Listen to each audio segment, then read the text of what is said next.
Apakah anak laki-laki yang meninggal sebelum orang tuanya meninggal saat pembagian harta warisan, sedangkan laki-laki tersebut sudah memiliki istri dan anak? Problem, masalah. Saya meninggal, saya orang tua, saya punya anak laki-laki. Lalu anak saya ini punya anak, cucu saya. Tiba-tiba anak saya ini meninggal sebelum saya meninggal. Saya masih hidup, anak saya mati duluan.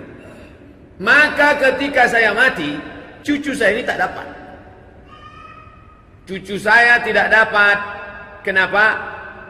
Karena ayahnya meninggal duluan. Lalu cucu saya ini datang ke anak saya yang lain. Pakcik dia.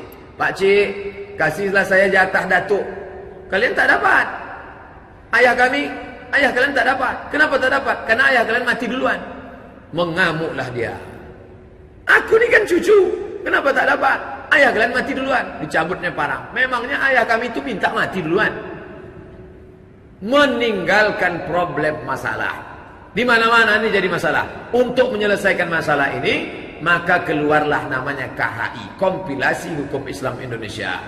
Seorang datuk yang punya anak, anaknya meninggal duluan. Sebelum dia meninggal, maka kalau si datuk tadi meninggal, cucunya tetap dikasih jatah, tidak lebih sebanyak jatah paman-pamannya. Itu diatur dalam KHI.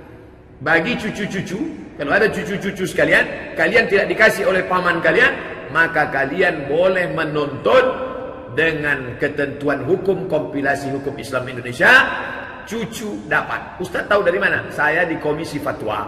Pernah terjadi kasus di Komisi Fatwa, datanglah seorang cucu, kami tak dikasih paman kami Pak Ustaz. Tunggu, kami bersidang dulu, kami cari dulu dalil-dalil. Dapatlah dalam Kompilasi Hukum Islam, seorang cucu kalau menuntut ke pengadilan, hakim akan memberikan jatah dia tidak lebih daripada jatah paman-pamannya.